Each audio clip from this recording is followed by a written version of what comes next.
loading bar was already done, my friend. Nah, no done. way. Yeah. Clip it. I actually forgot to press the hotkey to go into the game, so it looked perfect from my end. Okay. All right, guys. In the top right, spawning as the red Terran player, the guy who somehow managed to take out Trap 2-1 in his last series. It is going to be HeRoMaRinE. And his opponent, who also started the group off with another upset, making it 3-0 for foreigners so far. Astrea for Team Alpha X. Yes. Astrea for Team Alpha X indeed. Now, 2 upsets in this group so far, I would say, at least. You can disagree with me. I hadn't expected Astrea to beat Zest, although his PvP in tournament seems to be quite good. And I definitely hadn't expected HeRoMaRinE to beat Trap, because HeRoMaRiNE's respect for the Korean tosses is so insane. Like, he dislikes every European toss and their playstyle, but when it comes to the Koreans, like Stats, Trap, Zest, he has a lot of respect for them. He struggles a crap ton with them in tournaments. I don't think he ever really beats them. Sometimes I think he once beat Zest at like a home story cup in the first match they played, and then lost in the decider match, if I recall correctly. Like, so like he won 3-2 and then lost 3-0 in the next one, or 3-1, something like it's the Korean tossers really have Gabe's number. So seeing him beat Trap is absolutely fantastic. And I'm just curious if that was very player-specific tailored builds, or if that was something more standard that he can now also employ in this series against Mr. Max Angel, or Astrea, as we might know him a little bit better under that name. Now, I did catch the end of that last game between Trap and HeRoMaRinE. He went for a Raven opener on this same map and for a tank push, and he actually beat Phoenix, charged the Icon with it. Surprisingly enough, managed to sneak around the Raven and then get a lot of auto turret harass down, and at the same time attack in the front with a couple of SCVs. So it was a very cool and nice of SCVs? No, it was not a big SCV pool, yeah. Oh, I think he also had it was actually just a couple of SCVs, if I saw that correctly.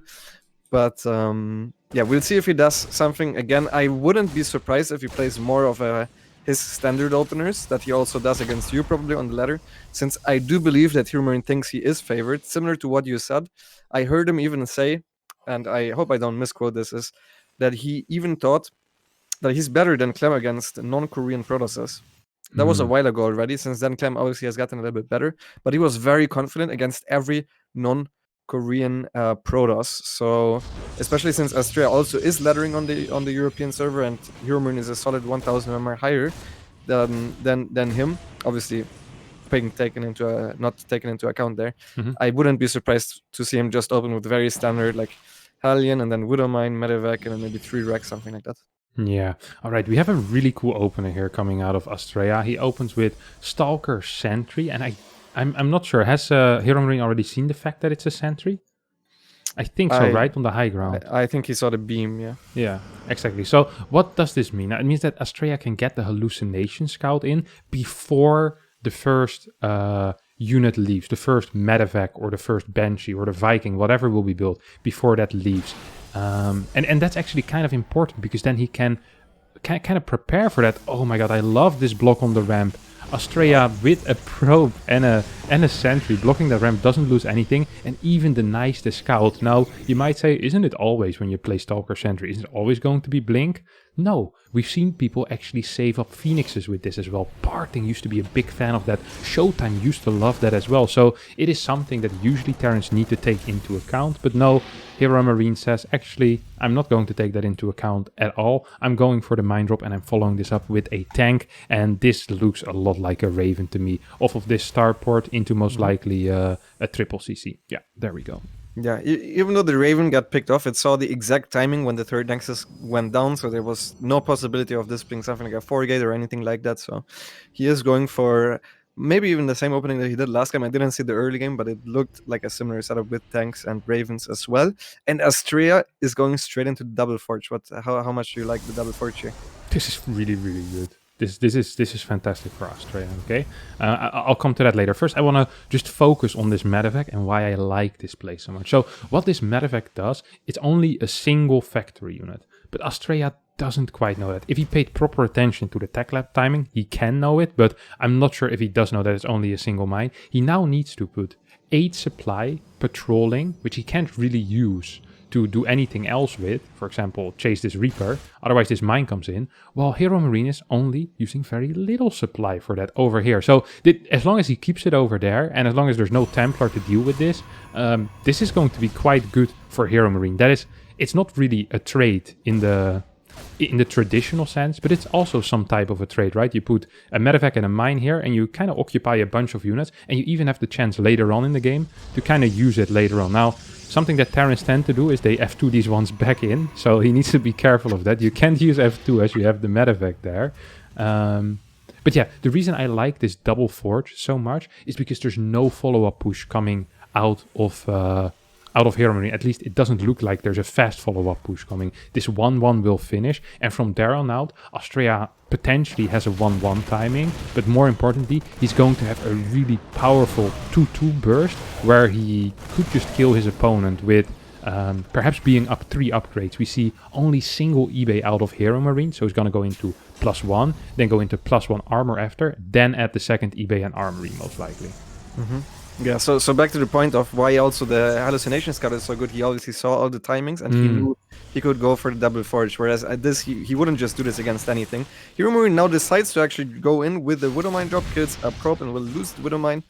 I actually would have preferred him just staying there a little bit longer until he's sure that the stalkers are out of position, but I guess he wants to join it back up with his main army. Well, the problem is that after a while, if you're playing triple CC, is that the likelihood that a Templar Archives will be out kind of starts growing. And then if a single feedback, hits, then all of a sudden one Stalker might be enough. And at some point you do need to go.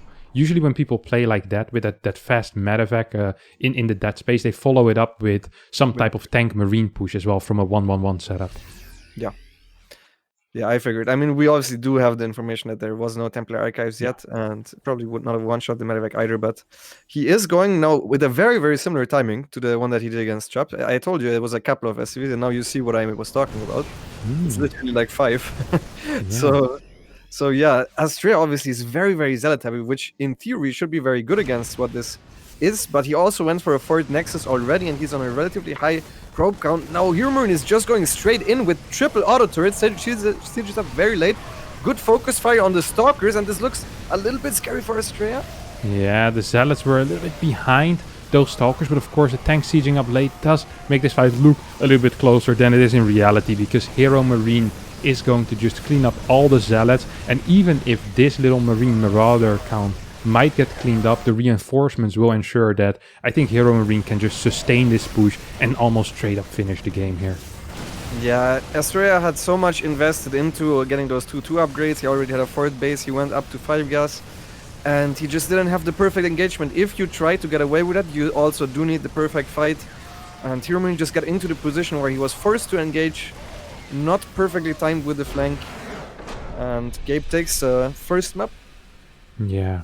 A little bit sad there for Astrea, who I like this build order choice, but if you do rush into that 2-2 this fast, you kind of need something to delay a push until that 2-2 is done, right? Otherwise, you basically have so much money invested into something that isn't really giving you any return yet. Like, that's a lot of gas tied up in. That could have potentially been like 2 Colossi as well, or like a Colossi and a half, if you get the Robo Bay faster instead of that second force. So it's just, it weakens your army so much, and I like something that the Koreans tend to do when they play a style like this, is they add 2 or maybe 3 sentries in that army, and they get a prism out on the map. So they force foot off entire areas and then counterattack with zealots. And then the Terran needs to make a decision. Hey, do I go back to deal with the zealots, or do I just keep bumping into these force fields, hoping that the force fields run out in time? And very often the Terran just kind of is forced to go back home, because a lot of these areas on this map are either 3, and in some cases even just double force fields. And if you can delay until you have 2-2 and you force the rally to stay home, these type of tank pushes, they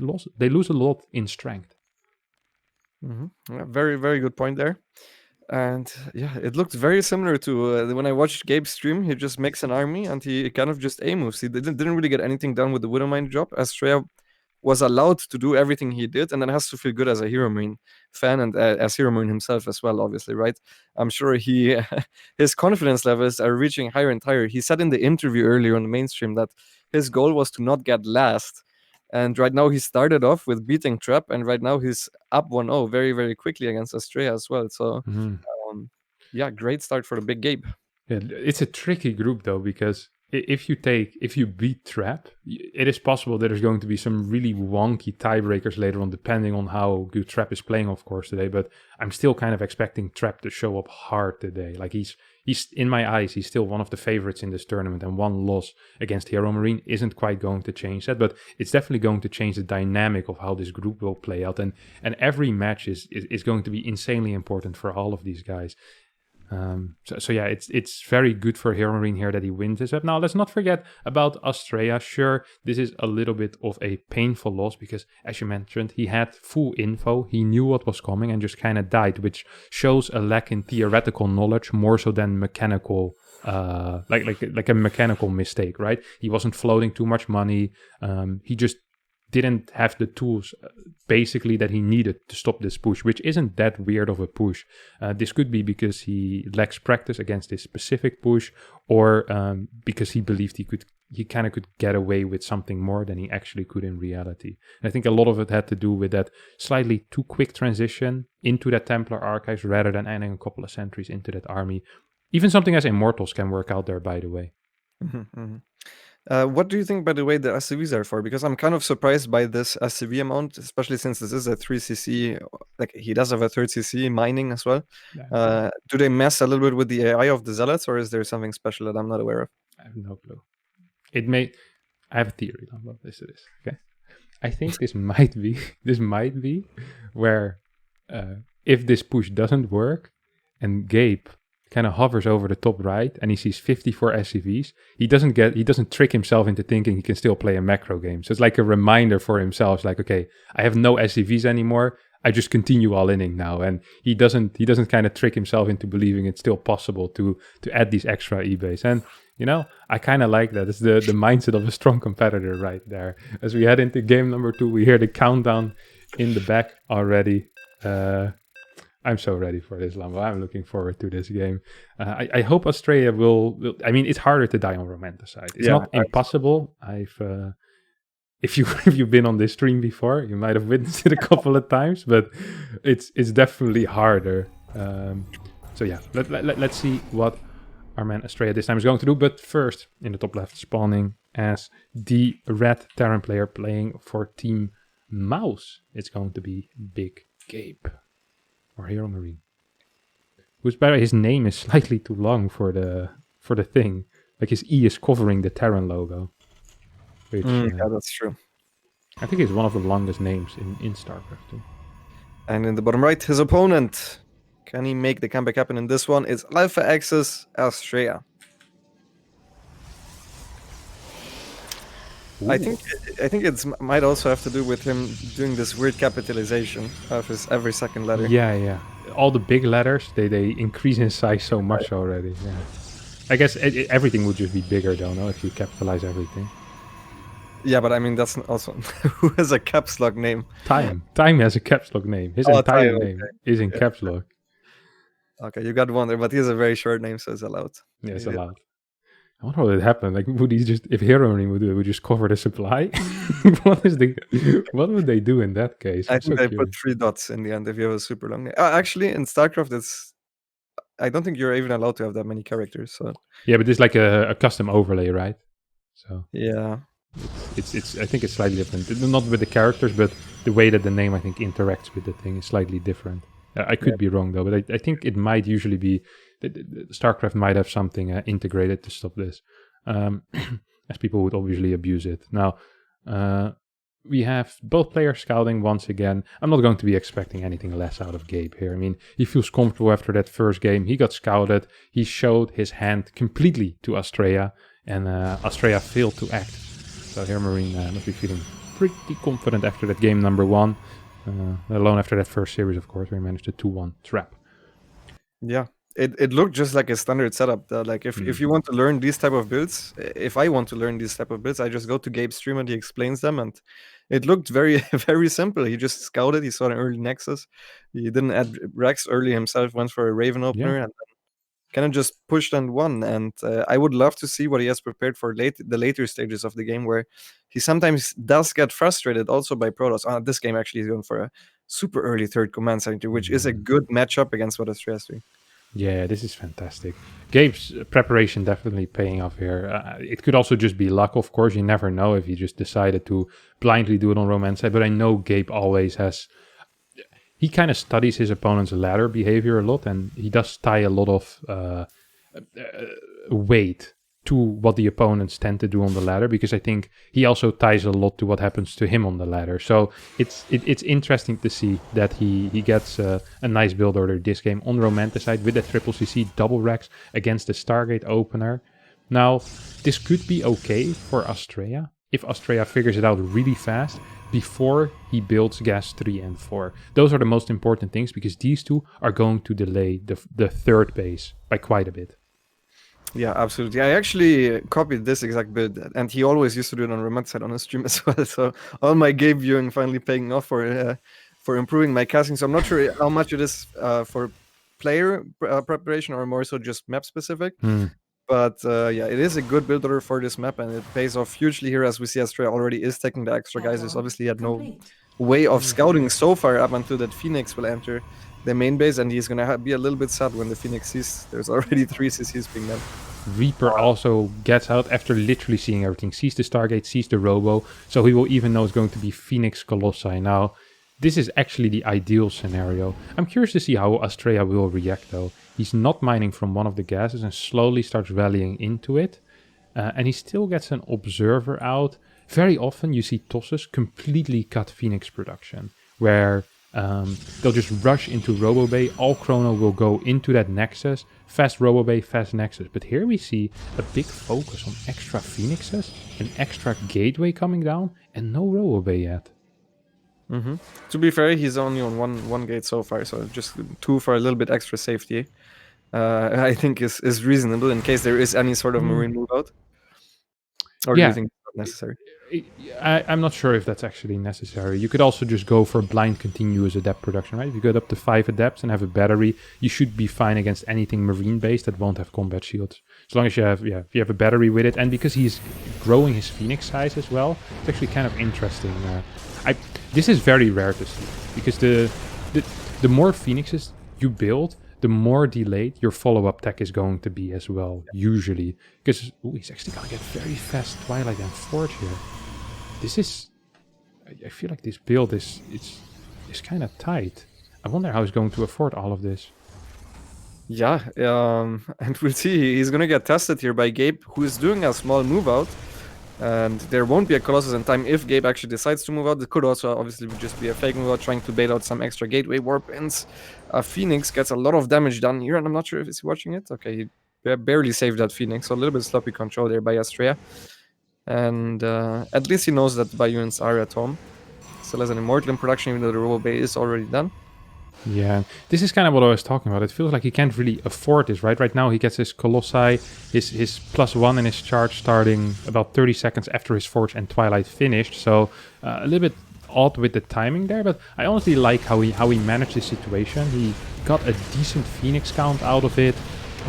He's getting the upgrades at an okay time. The only thing he's lacking is gate units, but that's honestly the least important part of this army right now. These are the units that you can always add later on. You don't actually need to grow a gateway unit count. You don't care about that. You only want to build gateway units if you need to. It's a necessity. It's not something you want to have, you know? It's like when you're hungry, you eat. Well, actually, also I like to eat because this is a terrible analogy. Let's scratch that part again. Okay, still 5 Phoenixes on the map, 6 more gates on the way. Now these gates will finish after this initial push out from HeRoMaRinE, and this is the Gabe drop, by the way. This one medevac with 8 Marines. It is uncanny how much damage 8 Marines can do if you're absolutely not ready for it. Yeah, Gabe said that this is the Gabe job. This is from himself. It's not like Harstem made this up, but he likes to do this against Protoss. To get them out of position, very often Protoss also just isn't ready because the main army looks the same size. So you're not expecting just 8 Marines showing up, and he's splitting them up 4 and 4, trying to maximize the amount of attention that it takes to clean them up. But Astrea is in perfect position for this, and HeRoMaRinE needs to look at his army. Okay, there is only one medevac, so if he actually got force field half his army in there, he could not have been able to lift all of their units out. Yeah. He did a bunch of Phoenix, by the way, with that job. Yeah, he killed 2 Phoenixes there, and Astrea picks up some of the units. Now, here we kind of see what I was talking about earlier. This is why this is a good build order matchup, is that the supply for HeRoMaRinE and the momentum that he has can make it very tricky for Astrea to play here. His upgrades aren't fantastic. He's investing a lot of gas into getting that early tech out, and the Phoenixes just take up so much gas. His fort base is going to be kind of delayed. Usually as a toss you already want to have that on the way, especially if you're playing against a triple CC opener, right? And we see Gabe is heading into a second starport, a Ghost Academy, an armory, and already has these 2 E-base down. Yeah, it's important that Astrea starts spending his money as well, and preferably starts that forward nexus. Gabe does not have any split army on the right side that could deny the nexus right now, but you don't want to be in a situation where you start the nexus when the Terran already has his 4 CC. Yeah, definitely not the case. The one thing that is okay for Astrea here is that his army is going to be fine for a while. Like, he's going to have an army that can probably withstand at least what's out on the map right now here for HeRoMaRinE. As long as he will be in position, and there should be no reason to not be in position, I think he will be in an okay spot. There's a prism on the map. There's no turrets yet. This is one of the things. This is one of the small holes in Gabe's play, is that he tends to skip turrets for a very long time, and his map vision in general on that right side is awful right now. He has no vision there. There's no sensor tower either, so he's completely unaware of those 8 zealots and the 4 zealots in the prism. This push by HeRoMaRinE might be a lot more all-in than he wants it to be. Absolutely, as he's maxed out right now, and the only things that are in production are Vikings. There's nothing in that bunker, and now Astrea is going to come into the main base with the War Prism at the same time. So if HeRoMaRinE commits to this attack, which it looks like he's doing, Astrea might be able to just give up the fort base and kite back. Yeah, and I think he definitely should be giving up the turrets. No, Astrea, you can't be fighting here. You've got to be kidding me. Where are the Phoenixes? Not with the army right now. They would be so useful tanking a couple of these Viking shots. This was a fantastic call, cancelling that fort base. There's a lot of zealots in the main base currently. I would love to see if he had just dropped 4 of those zealots back into the third as well. And right now that fort base should be retaken immediately. Not the case. So Astrea moved towards the left side. Okay. This is tricky because the moment Liberators enter the game, this left side base is freaking difficult to hold. Just look at that choke that you need to go through to defend. Yeah, I know the situation. As a Zerg, you also don't like taking the space. And now Astrea did start spending his money. The thing is, HeRoMaRinE just went back with his army and he started retaking that base. One thing that happened here also is that HeRoMaRinE lost the E-base to the Zealots. So Astrea is working with quite a big upgrade advantage now. He's up 1 upgrade, but this 3-2 might finish when HeRoMaRinE is still on 1-1 upgrades, which would be huge. So if Astrea survives to that point, that might come in very, very handy. Yeah, especially as Liberators usually kill the pace of the game a little bit, right? So it's easy to defend for Gabe, even being down a couple of upgrades. But if your army consists of Marauder, Marine, Ghost, and I guess a couple of Viking to fight the Colossi, you're really looking for a straight-up fight. And Astrea right now has 5 Disruptors, and his upgrades are looking way superior. So if he attacks at maxed, unless Gabe micros like a god and Astrea makes some mistake, I think he should be capable of doing a lot of damage, actually. Don't forget that the upgrades also count for run-bys. Very often in these small engaged situations, upgrades make a massive difference. If you're up 3 upgrades and 8 zealots against a bunker, yeah, that bunker is going to fall real freaking fast. Now, Disruptors are shooting forward. HeRoMaRinE is moving back a little bit. It's going to try to snipe at least one of these Disruptors. Yeah, this is not working great for HeRoMaRinE. He's losing unit after unit. Right now immediately starts his Liberators and the ship weapon level 2 upgrades, as well as the fusion core. There is a window right now here for Astrea. If he moves across the map, I think he can definitely do something here, but I don't think he notices it. Yeah, I also think his army is very squishy. He's even going into Storm on top of the Disruptors. So a lot of stuff that doesn't actually matter, where the upgrades don't matter as much. A lot with just AoE units. Now Gabe wants to trade because he's been maxed out for a while, and he finds a decent trade with the Vikings. Even like it's a super battery, maybe now he should disengage a little bit. Good micro overall, kills a bunch of the disruptors as well. And I mean, this is definitely good for Gabe because this was right before the upgrades finished, especially that +2 armor as well. Yeah, this was really nice for HeRoMaRinE indeed, as the Shadow Stride finishes up. Now, I spoke a little bit with Astrea before the games as well, and he said, as long as I can get into a semi-even position in the late game, I feel very comfortable. Now, I'm not sure what he constitutes as semi-even, but I think I would say this is actually pretty even. The only issue I have for him is that he has the crappy fort base on the left, which might be difficult to defend. But with that, the Templars might help. The cannons that he's building there will help. As long as he doesn't die right here, I think we're actually going to be heading into a relatively long game. Yeah, the thing for Astrea right now is that he's stuck on 4 base already for quite a while, and he's gonna start mining out, so he needs to start pushing back HeRoMaRinE in some way. That might be with run-bys or just with the direct engagements, but he doesn't have any supply open, so he can't go into this mass DT run-by style that you were describing and that he probably feels very comfortable in. And Gabe has really good army rotations, and as you said before, this base is actually very hard to hold against the Liberators, because even just a single Liberator kind of zones out the entire thing, which means you can have a bunch of Liberators that zone out everything. Yeah. As well, and they have +2 already, which I think makes them 2-shot Stalkers, right? Yeah, and after an EMP, 1 shot. Yeah. So that's going to be really painful. I think this base needs to be given up right now. Astrea disagrees, but I don't think you can just straight up push through this. We see very good micro coming out of HeRoMaRinE. So patient, not moving forward too early. He knows the longer that the fight lasts, the better it will go for him. This was an error of judgment out of Astrea. I can't call it anything but that. This base can't be taken, or it can be kept at least in this situation. You can't take it, but you need to be ahead of that Liberator rotation, and he wasn't. In that case, you need to give it up, and making that mistake worries me a little bit for the rest of the group. The theoretical knowledge doesn't seem completely up to par to the high level Terran from what I've seen so far in this series.